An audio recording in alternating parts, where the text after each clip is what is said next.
నీ Bible corrupt అయిందో లేదో నీకు తెలుసా? కాలం మారే కొద్దీ బైబిల్ మారుతూ వచ్చింది. అది ఒక మనిషి రాసిన పుస్తకం మాత్రమే. అసలు యాక్చువల్ మెసేజ్ ఏదైతే ఉందో బైబిల్లో రాసింది అది ఇప్పుడు లేదు, అది ఎప్పుడో పోయింది. ఇలాంటి క్లెయిమ్స్ అన్నీ చాలాసార్లు వినే ఉంటాం. బైబిల్ని నమ్మని వాళ్ళు, బైబిల్ని హేట్ చేసేవాళ్ళు, బైబిల్ గురించి తప్పుగా మాట్లాడాలనుకునే వాళ్ళు, బైబిల్ని అబద్ధం అని ప్రూవ్ చేయాలనుకునే వాళ్ళు చాలామంది బైబిల్ కల్పితం, లేకపోతే బైబిల్ కరప్ట్ అయింది, టైం మారే కొద్ది బైబిల్ మారుతూ వచ్చింది, రీసెంట్ టైమ్స్లో మొత్తం మార్చేశారు బైబిల్ని అని చెప్పి చాలామంది చాలా రకాల క్లెయిమ్స్ చేస్తారు.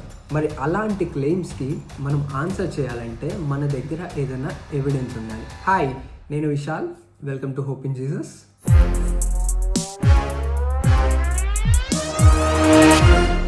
ఈరోజు వీడియోలో మనం బైబిల్ కరప్ట్ అయిందా లేదా, మరి మన దగ్గర ఏం ఆధారాలు ఉన్నాయి అని చూద్దాం. ముందు మనం మ్యానుస్క్రిప్ట్ ఎవిడెన్స్ చూద్దాం. First, Old Testament manuscripts. Dead Sea scrolls.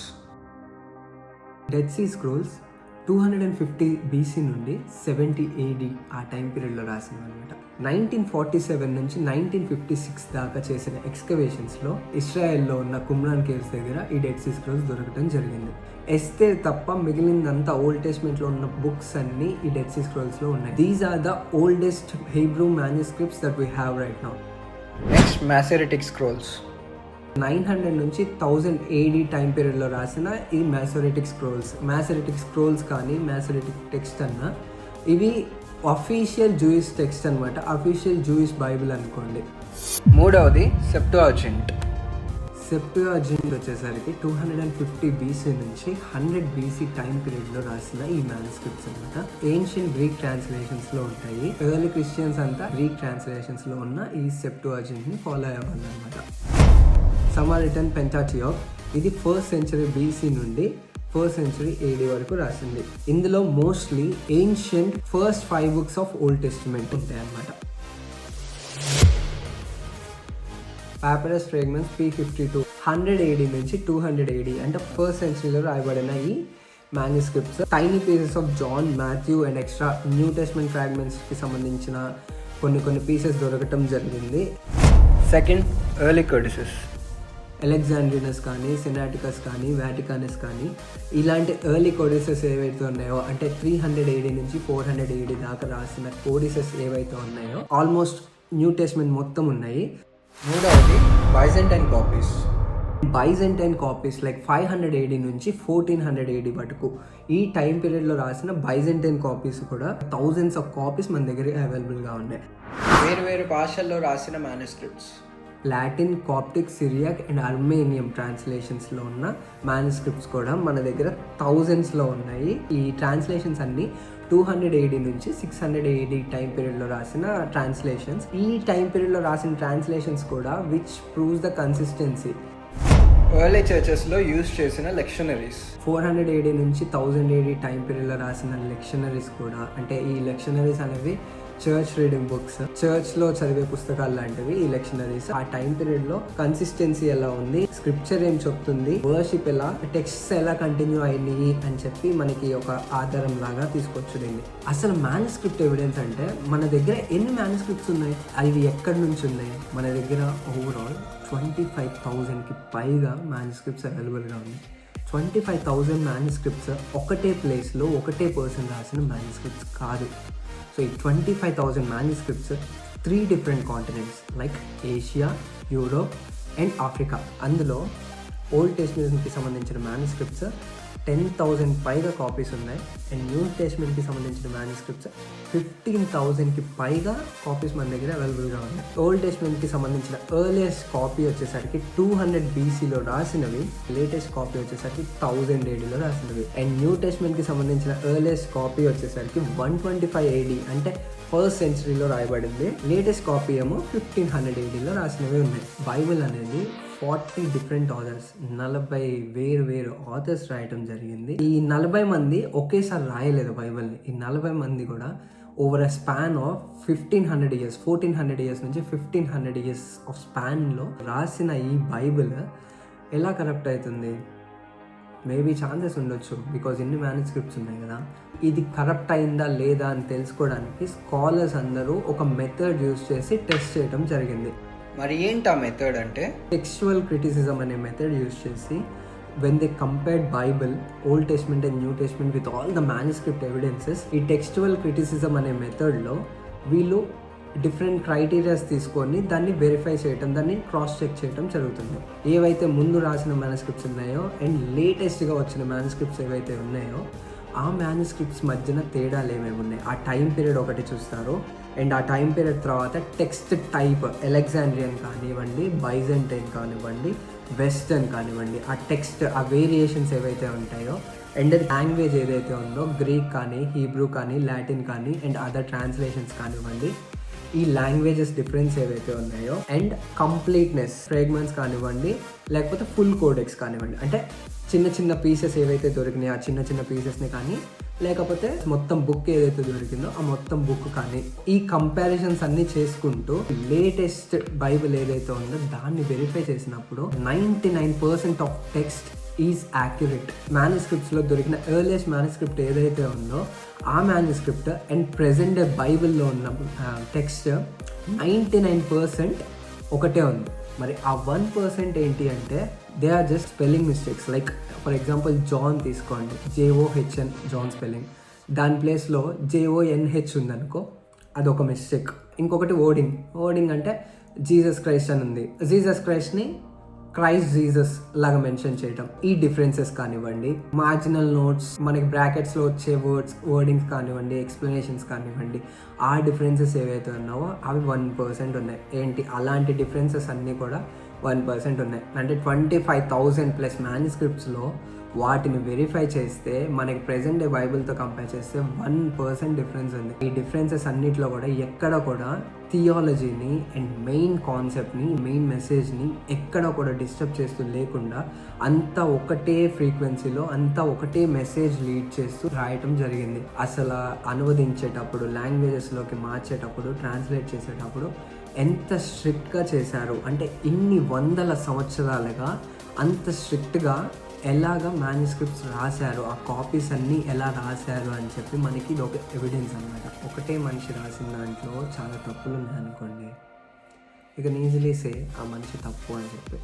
40 different authors 1400 to 1500 years of స్పాన్లో రాయబడిన బుక్కి హండ్రెడ్స్ ఆఫ్ సెంచరీస్గా డిఫరెంట్ టైం పీరియడ్స్లో రాసిన మ్యానుస్క్రిప్ట్ కాపీస్కి ఇన్ని రకాల డిఫరెన్సెస్ ఉన్నప్పటికీ ఒకటే సేమ్ మెసేజ్ అండ్ ఒక్కటే యాక్యురసీ, అంటే 99% యాక్యురసీతో ఒక్కటే మెసేజ్ స్ప్రెడ్ చేస్తుంది అంటే కరప్టెడ్ అని ఎలా అనుకుంటుంది?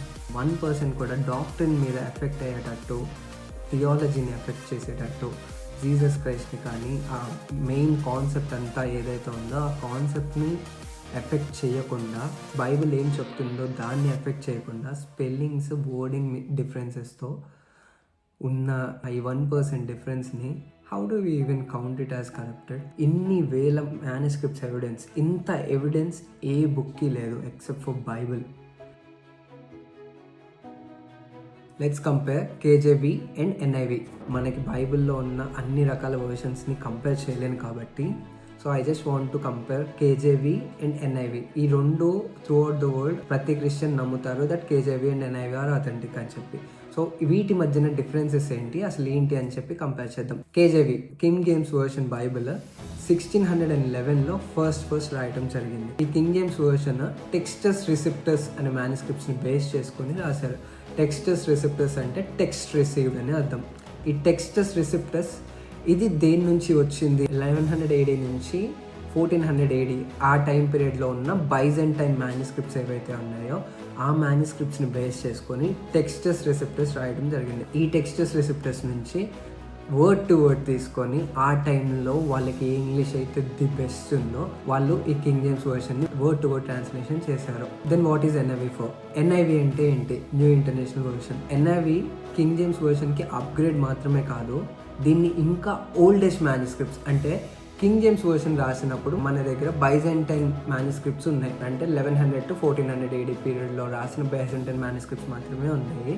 అయితే ఆ తర్వాత కింగ్ జేమ్స్ వర్షన్ తర్వాత మనకి ఏమేమైతే మ్యానుస్క్రిప్ట్స్ దొరికినాయో కోడెక్స్ సినాటికస్ AD 325లో రాసింది కోడెక్స్ వాటికనస్ వచ్చేసరికి 350లో రాసింది. 250 BC నుంచి 70 ADలో రాసిన డెడ్ సీ స్క్రోల్స్ కానీ వాటిని వెరిఫై చేసిన తర్వాత ఇప్పుడు ఓల్డెస్ట్ మ్యానుస్క్రిప్ట్స్ లో నుంచి 1978లో ఫస్ట్ టైం NIV రిలీజ్ చేశారు. అండ్ అది 2011లో అప్గ్రేడ్ చేశారు. ఈ అప్గ్రేడ్లో డిఫరెన్స్ ఏంటి అంటే లాంగ్వేజ్ ఎలా అప్డేట్ అయింది, ఫ్లూయెన్సీ కానీ మన వర్డింగ్ కానీ ఎలా డిఫరెన్స్ వచ్చేసిందో 1978కి 2011కి లాంగ్వేజ్ అండ్ కమ్యూనికేషన్ ఎలా ఉందో దాన్ని బేస్ చేసుకొని NIV వర్షన్స్ అప్గ్రేడ్ చేశారనమాట. Coming to archaeological and historical evidences. సరే, మనకి ఇప్పటిదాకా మ్యానుస్క్రిప్ట్ ఎవిడెన్స్ మన దగ్గర ఉంది. మరి మన దగ్గర ఆర్కియలాజికల్ ప్రూఫ్స్ ఏమి ఉన్నాయి? ప్రీవియస్ వీడియోలో జీసస్ క్రైస్ట్ ఎగ్జిస్టెన్స్ గురించి చెప్పినప్పుడు అందులో భాగంగా కొన్ని ఆర్కియలాజికల్ ఎవిడెన్సెస్ నేను మెన్షన్ చేశాను. లైక్ పైలట్ స్టోన్ కానివ్వండి, pools of Bethesda and Siloam కానివ్వండి, ఇలాంటి కొన్ని ప్లేసెస్ని I already mention. They are some archaeological evidences. And ఇక్కడ మన ఓల్డ్ టెస్ట్మెంట్ ఎవిడెన్సెస్లో కనుక మనం చెక్ చేస్తే టెల్దాన్ స్టేల్ అనేది 1993లో నార్థన్ ఇస్రాయల్లో చేసిన ఎక్స్కవేషన్స్లో భాగంగా దొరికింది. టెల్దాన్ స్టేల్ అనేది ఒక అరమైక్ స్టోన్ ఇన్స్క్రిప్షన్. డేట్ చేస్తే 9th century BC time period అని చెప్పి తెలిసింది. కింగ్ డేవిడ్ ని రిఫర్ చేస్తూ దొరికిన ఫస్ట్ ఆర్కియలాజికల్ రిఫరెన్స్ ఇది. డేవిడ్ ఒక నిజమైన రాజు అని చెప్పి ఒక ప్రూఫ్ లాగా ఈ టెల్దాన్ స్టేల్ మనకి ఉంది. అండ్ దెన్ మీషా స్టేల్ అనేది ఒక మోయాబైట్ స్టోన్. ఇది 1868లో జోర్డాన్లో ఉన్న దివాన్లో కనుక్కోవడం జరిగింది. మోయాబ్ రాజు అయిన కింగ్ మీషా అంటే 840 BC టైం పీరియడ్ లో 2 Kings chapter 3లో మనం చూసినట్లయితే ఓమ్రీ కింగ్ ఆఫ్ ఇస్రాయల్ కి అగెయిన్స్ట్ గా వెళ్ళిన రెబియలియన్ గా మెన్షన్ చేయబడటం జరిగింది. ఇస్రాయల్ మోయాబైట్స్ మీద చేసిన వార్స్ కి సంబంధించిన ప్రూఫ్ లాగా మన దగ్గర ఈ మోయాబైట్ స్టోన్ ఒకటి ఉంది. అండ్ దెన్ హిట్టైట్ సివిలైజేషన్ 50 సార్లు ఈ హిట్టైట్ సివిలైజేషన్ గురించి బైబిల్ మెన్షన్ చేస్తుంది. హట్టూసా అంటే మోడర్న్ టైం పీరియడ్స్ లో చూస్తే టర్కీ అనమాట. 19th century నుంచి 20th century టైం పీరియడ్ లో ఆర్కియాలజిస్ట్ కనుక్కున్నారు. జెనెసిస్ లో, కింగ్స్ లో ఎగ్జాక్ట్ గా రికార్డ్ చేసినట్టుగా హిట్టైట్ సివిలైజేషన్ నిజం అని చెప్పేసి దీని ద్వారా మనకి తెలుస్తుంది. ఇంకోటి 1880లో దొరికిన సిలోమ్ ఇన్స్క్రిప్షన్ 2 Kings 2020లో మెన్షన్ చేసినట్లుగా కింగ్ హెజికియా వాటర్ టనల్ బిల్డ్ చేసిన దాన్ని డిస్క్రైబ్ చేస్తూ జెరూసలేం ని అసీరియన్ సీజ్ కి ప్రిపేర్ చేస్తున్నట్టుగా ప్రూఫ్ గా మనకి ఈ సిలోమ్ ఇన్స్క్రిప్షన్ దొరికింది. అండ్ లకీష్ లెటర్స్ ఇది 1935లో సదర్న్ ఇస్రాయల్లో ఉన్న ఈ లకీష్ లో మనకి దొరకడం జరిగింది. బేబిలోనియన్ ఇన్వేషన్ కి ముందు 586 BCలో రాసిన ఈ లెటర్స్ మనకి దొరకడం జరిగింది. These are all old testament evidences. New testament evidences లో భాగంగా పోంటియస్ పైలట్ ఇన్స్క్రిప్షన్ కానివచ్చు, కయఫస్ ఆస్చురీ కానివచ్చు, నాజరేత్ అండ్ కెపెర్నమ్ ఎక్స్కవేషన్స్ కానివచ్చు, పూల్ ఆఫ్ బెథెస్దా కానివచ్చు, pool of Siloam, Paulus inscription కావచ్చు, ఎరాస్టస్ ఇన్స్క్రిప్షన్ కావచ్చు. ఈ న్యూ టెస్ట్మెంట్ కి సంబంధించిన మోస్ట్ ఆఫ్ ఆర్కియలాజికల్ ఎవిడెన్స్ నేను ప్రీవియస్ వీడియోలో మెన్షన్ చేయడం జరిగింది. ఇఫ్ పాసిబుల్ ఆ వీడియోని చెక్ చేయండి. సంవత్సరాల తరబడి, సెంచరీస్ తరబడి ఎన్ని ఛాలెంజెస్ వేసినా, ఎన్నిసార్లు బైబిల్ అబద్ధం, జీసస్ అబద్ధం అని ఎన్ని రకాలుగా ఎంతమంది అక్యూజేషన్స్ కానివ్వండి, క్లెయిమ్స్ కానీ చేసినప్పటికీ ఈ రోజుకి కూడా బైబిల్ స్ట్రాంగ్గా నుంచింది. ఈ రోజుకి కూడా ఇంకా ఏదో ఒక ఎవిడెన్స్ కనుక్కుంటూనే ఉన్నారు. బైబిల్కి ఉన్నట్టుగా ఆధారాలు హిస్టరీలో ఏ బుక్కి లేవు. After looking in to all of this I can confidently say that Bible is not a myth, it's a real history and a real message that has never been lost. Bible నిజమని మీకు ఖచ్చితంగా తెలియాలి. Bible నేను నమ్ముతున్నాను కాబట్టి నిజం అని అనుకోవడం కాదు. ఎవరైనా వచ్చి క్వశ్చన్ చేసినప్పుడు నా బైబిల్ నేను నమ్ముతున్నాను నిజం నీకేంటి అని చెప్పి తప్పించుకోవటం కాదు. నీ బైబిల్ని నువ్వు ఎందుకు నమ్ముతున్నావు, నువ్వు జీసస్ని ఎందుకు నమ్ముతున్నావు, not just because your a Christian, not just because someone says so, not just because someone claimed. Every Christian should know why he is following the Bible, why he believes in Bible. మిగిలిన బుక్స్కి బైబిల్కి తేడా ఏంటి అని చెప్పి ఆధారం తెలుసుకున్న రోజు నువ్వు బైబిల్ని ఎందుకు నమ్ముతున్నావు అని నువ్వు నమ్ముతావు. నువ్వు బైబిల్ని నమ్మిన రోజు నీ జీవితం ఎలా ఉంది అని చెక్ చేసుకుంటావు. నువ్వు బైబిల్ని నమ్మి నీ జీవితాన్ని చెక్ చేసుకున్నప్పుడు నీలో ఉన్న తప్పులు ఏంటి అని నీకు తెలుస్తుంది. నువ్వు మారాల్సింది ఎలా అని నీకు తెలుస్తుంది. అది నిన్ను నిజం వైపు నడిపిస్తుంది. నువ్వు నిజాన్ని తెలుసుకొని నిజం వైపు నడిస్తే నువ్వు దేవునిలోకి వెళ్తావు. దేవునిలోకి వెళ్తే రక్షించబడతావు.